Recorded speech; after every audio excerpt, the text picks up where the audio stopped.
Malbazar town station এলাকায় পুলিশের অভিযানে 100 গ্রাম ব্রাউন সুগার উদ্ধার, যুবক আটক।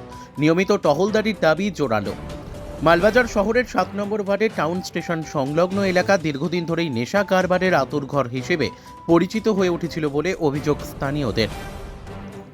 শহর ও শহরতলি থেকে বিভিন্ন বয়সের যুবকদের নিয়মিত আনাগোনা, বিশেষত সন্ধ্যার পর তাদের উচ্ছৃঙ্খল আচরণে এলাকায় চরম অস্বস্তির পরিবেশ তৈরি হচ্ছিল।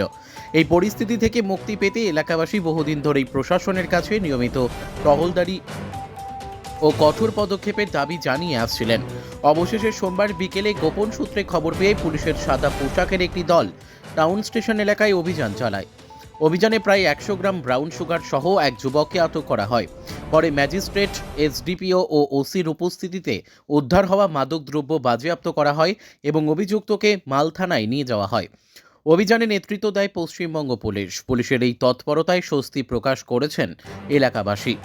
তবে তাদের আশঙ্কা, নিয়মিত নজরদারি ও ধারাবাহিক টহলদারি বজায় না থাকলে ভবিষ্যতে আবারও একই ধরনের পরিস্থিতি তৈরি হতে পারে। তাই স্থায়ী সমাধানের লক্ষ্যে নিয়মিত পুলিশি উপস্থিতির দাবি আরও জোরালো হয়েছে। Bureau report, Malbazar news TV. নমস্কার। এই যে আপনাদের ওয়ার্ডে আজকে একটা ব্রাউন সুগারের ঘটনা ঘটলো, ধরা পড়লো একজন, তো এই বিষয়ে কি বলবেন? আমি এবং আগে কাউন্সিলর মিলন ছেত্রী যখন কাউন্সিলর ছিল তখন আমরা আইসি স্যার সৌম্যদীপ্ত স্যারের কাছেও গিয়ে আমরা এই ব্যাপারে আমরা বিভিন্ন ব্যক্তির নাম বা আরও অনেক কিছু যারা আমাদের এখানে আছে তাদেরকে বলছিলাম।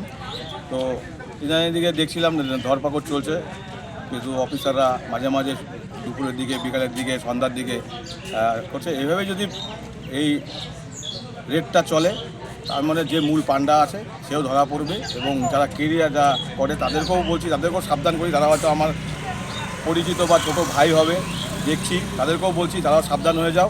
এই র্যাকেটটা যাতে বন্ধ হয় এই পাড়াতে। এবং এখানে বাইরের থেকে লোক বেশি আছে, লোকাল লোকের থেকে বেশি বাইরের থেকে, নাগরাকাটা, লোকসান, এদিকে মানাবাড়ি, এসব জায়গার থেকে লোকরা আসে। আমরা চিনি না, আমরা এই ওয়ার্ডে এত বছর ধরে জন্ম হয়ে আমরা চিনি না যে কারা কারা কোথার থেকে আসে এখানে আড্ডা মারে। আর রেল দপ্তরের এখানে একটা পরিত্যক্ত জলের ট্যাঙ্কি আছে, তার ওখানেও ওদের একটা বড় ঠেক আছে। এটা নিয়ে বিভিন্ন সময় দাবি উঠেছিল। দাবি উঠেছিল এবং আমরা অনেকবার আগের আইসি থেকে শুরু করে এই আইসি থেকে সবাইকে আমরা বলেছিলাম।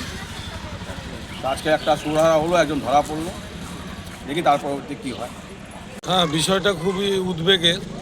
এই অঞ্চলে বারংবার বহুদিন যাবতই এই অঞ্চলে একটা বিভিন্ন রকম নেশার সামগ্রী বিক্রি হয় এবং কিছু আননোন ফেস, মানে বহিরাগত ছেলেপেলেরও এদিকে আনাগোনা দেখা যায়, যারা মূলত এই সমস্ত ড্রাগ কারবারিদের সাথেই যুক্ত আছে। তো আজকে প্রশাসন বা পুলিশ যে অভিযান চালিয়ে ধরেছে এটা সত্যি, কিন্তু একটা কন্টিনিউ প্রসেস রাখতে লাগবে, যে আজকে বন্ধ করে স্টপ হয়ে গেলে হবে না। কারণ এর আগেও বহুবার ধরা পড়েছে, কিন্তু এরা কি করে জানি না ছাড়া পেয়েও চলে আসে। যাই হোক, পুলিশকে বলবো যে একটা কঠিন ব্যবস্থা নিতে।